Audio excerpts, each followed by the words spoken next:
Assalamu alaikum. Alors, on se retrouve aujourd'hui pour le chapitre 28, l'aumône de la rupture du jeûne.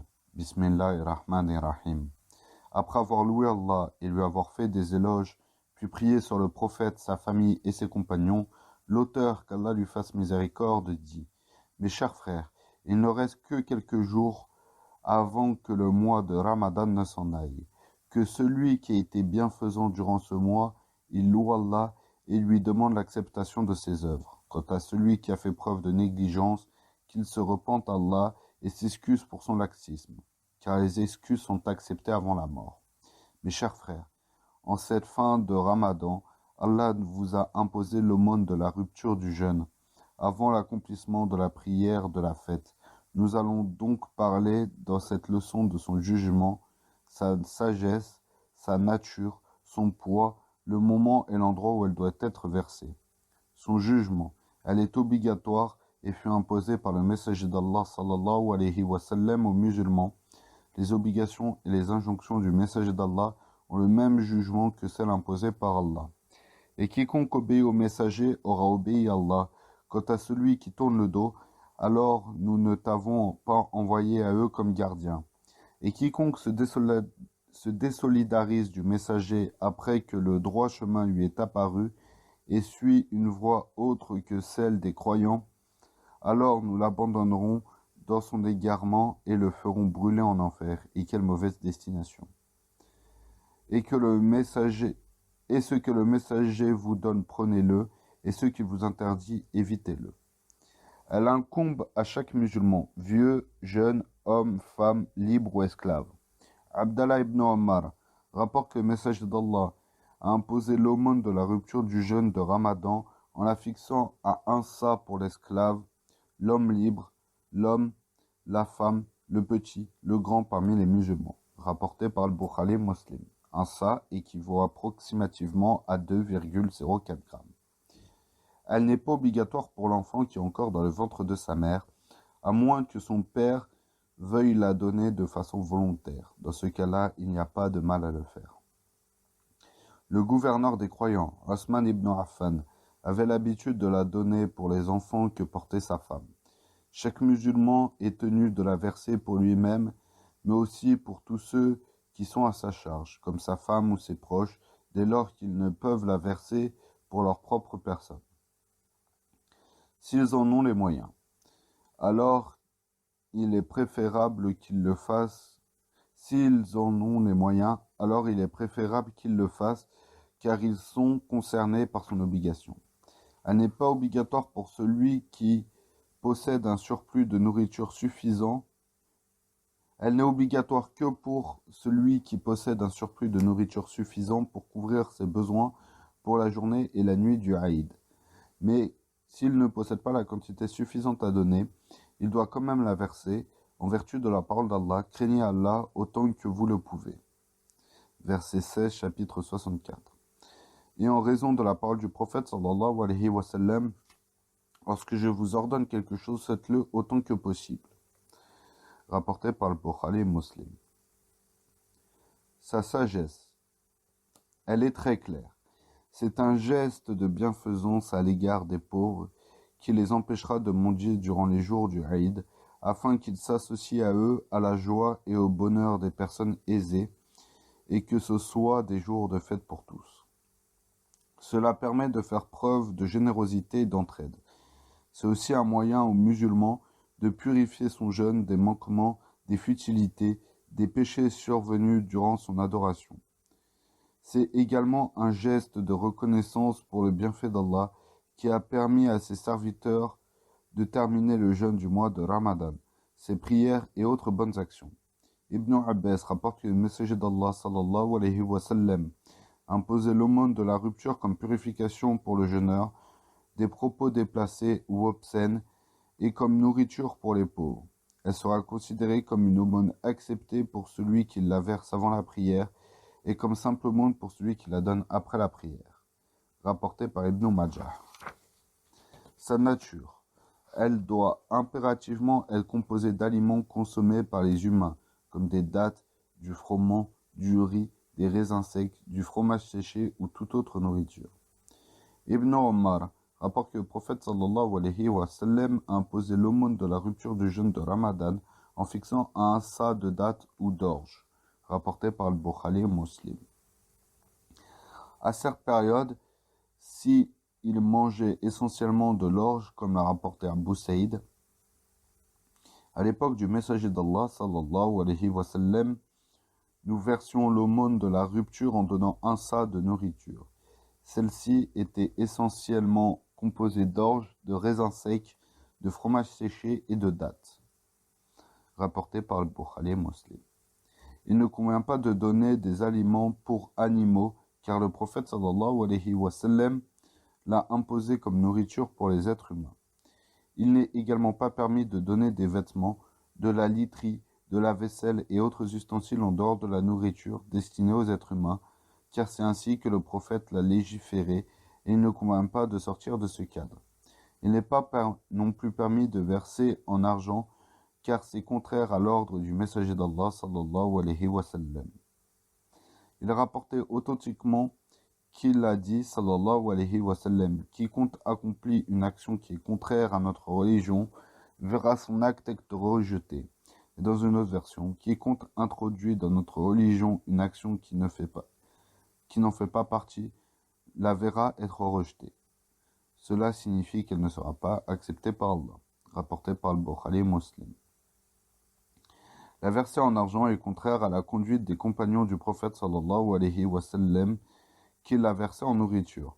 Le prophète a dit « Accrochez-vous à ma sunna et à la sunna de mes califes, droits et bien guidés après moi. » Rapporté par l'imam Ahmed. L'aumône de la rupture est une adoration particulière qui doit être versée selon une composition particulière. Il est donc interdit de la donner avec des biens d'une autre nature, au même titre qu'il est interdit de la donner en dehors de son temps imparti. De plus, le prophète sallallahu alayhi wa sallam l'a désigné par des catégories d'aliments différents qui sont généralement des valeurs différentes. S'il était permis de la verser en argent, il serait alors obligatoire de donner un sa correspondant à la valeur de toutes ces nourritures, rapporté par Al-Bukhari.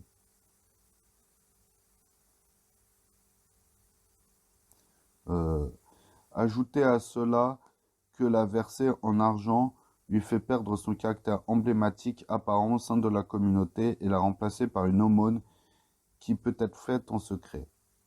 La verser en nourriture la rend visible aux yeux des musulmans et connue de tous, chacun pouvant regarder sa pesée et sa distribution contrairement à l'aumône pécuniaire que le donneur verse secrètement aux nécessiteux.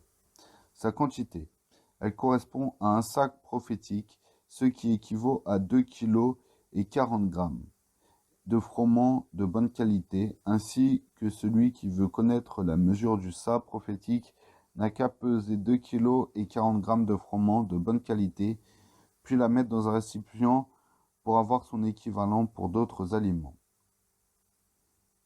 Son moment. Il commence à partir du coucher du soleil la nuit précédant le jour du Aïd. Ainsi, quiconque est concerné par son obligation, à partir de ce moment-là, devra la verser. Si par exemple quelqu'un venait à mourir quelques instants avant le Maghrib, il ne serait pas redevable de cette aumône. Mais s'il mourait quelques instants après le coucher du soleil, alors il en serait redevable, et ses proches devraient la donner pour lui, et il en est de même pour l'enfant qui naît juste avant le Maghrib, et il n'est pas concerné par son versement, même si celui-ci est recommandé comme nous l'avons évoqué précédemment. Par contre, s'il venait à naître juste après, alors ses parents devraient la donner pour lui. L'obligation de son versement fut fixée à ce moment-là. À ce moment, car le coucher du soleil marque la fin du mois de Ramadan et l'entrée du mois de Shawwal. Cette aumône est liée à ce mois car on l'appelle l'aumône de la rupture de jeûne de Ramadan. C'est pour cela que le début du moment de son versement fut fixé ainsi. Son versement. Il peut se faire de deux manières, une qui est préférable et une autre qui est permise. Le meilleur moment pour verser est de donner le matin du Aïd avant la prière. Abu Saïd al-Khudri rapporte à l'époque du messager d'Allah sallallahu alayhi wa sallam, nous versions l'aumône de la rupture du jour du Aïd en donnant un sa de nourriture, rapporté par le Bukhari. Ibn Omar rapporte que le prophète sallallahu alayhi wa sallam ordonnait de verser l'aumône de la rupture à leur destinataire avant de se rendre à la prière, rapporté par Al-Bukhari Muslim. C'est pour cela qu'il est préférable de retarder l'accomplissement de la prière du Aïd afin que les gens aient le temps de la donner. Quant au moment qui est permis, il s'étend jusqu'à un jour ou deux avant la prière du Aïd. An-Nafi rapporte qu'Ibn Omar versait cette aumône pour tous les membres de sa famille, petits et grands, à tous ceux qui l'acceptaient. Il la donnait un jour ou deux avant la prière du Aïd, rapporté par le Bukhari.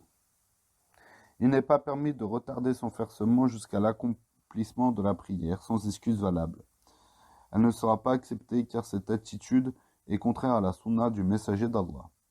Nous avons évoqué précédemment le hadith d'Ibn Abbas. Elle sera considérée comme une aumône acceptée pour celui qui la verse avant la prière et comme une simple aumône pour celui qui la donne après la prière. Si le musulman en retarde le versement pour une raison valable, il ne sera pas blâmé. Comme s'il se retrouve sur la route au moment de la prière du Aïd et qu'il n'a pas de quoi la verser ou ne trouve personne à qui la verser. Ou alors, il est informé au dernier moment de l'accomplissement de la prière du Aïd et n'a pas le temps de la donner, ou encore s'il avait l'intention de la verser à une personne précise, mais oublie de le faire. Dans toutes ces situations, il n'y a pas de mal à la donner après la prière du Aïd, car il a une excuse valable. Il est obligatoire qu'elle parvienne aux ayants droit ou à son mandataire avant l'accomplissement de la prière. Dans le cas où ni lui ni son représentant n'arrive à la verser à son destinataire, il devra alors la donner à quelqu'un d'autre et ne pas la faire sortir de son temps légal. Son endroit. Elle doit être versée aux nécessiteux du pays dans lequel il se trouve, que ce soit son lieu de résidence ou un autre pays musulman, surtout s'il s'agit d'endroits privilégiés comme la Mecque ou Médine, ou tout autre endroit où les gens en ont plus besoin. S'il se trouve dans un endroit où il n'y a pas de pauvres, ou qu'il ne connaît personne à qui la donner, il devra la confier à un mandataire qui la versera en son nom aux ayants droit. Les personnes qui ont le droit à cette aumône sont les pauvres, ceux qui sont endettés et qui sont incapables de rembourser leurs créances. On devra la leur verser en fonction de leurs besoins. Il est permis de la verser à plusieurs pauvres, comme il est permis de donner plusieurs aumônes à une seule personne nécessiteuse, car le prophète sallallahu alayhi wa sallam a défini sa quantité mais n'a pas précisé le nombre d'ayants droit. Ainsi, si plusieurs musulmans réunissent leur aumône dans un seul récipient après l'avoir pesé et se mettent à la verser sans l'estimer une seconde fois, leur aumône sera acceptée. Ils devront par contre informer le destinataire qu'ils ne l'ont pas mesurée afin qu'il ne soit pas trompé et qu'il ne la verse à son tour en ignorant son poids réel. Il est permis au pauvre qui a reçu cette aumône de la verser à son tour pour lui-même ou un autre membre de sa famille après l'avoir pesé ou avoir été informé par son donateur auquel il fait confiance que sa mesure est correcte. Ô Allah, aide-nous à t'obéir de la manière qui nous fera bénéficier de ton agrément. Réforme nos âmes, nos paroles et nos actes, et purifie-nous des mauvaises croyances, paroles et actes. Certes, c'est toi le grand donateur, le très généreux. Que les prières et les salutations d'Allah soient sur notre prophète Mohammed, sa famille et l'ensemble de ses compagnons. Donc, voilà pour le chapitre d'aujourd'hui. On se retrouve demain pour le chapitre 29. Barakallahu fikum. Assalamu alaikum. اقرأ باسم ربك الذي خلق خلق الإنسان من علق اقرأ وربك الأكرم الذي علم بالقلم علم الإنسان ما لم يعلم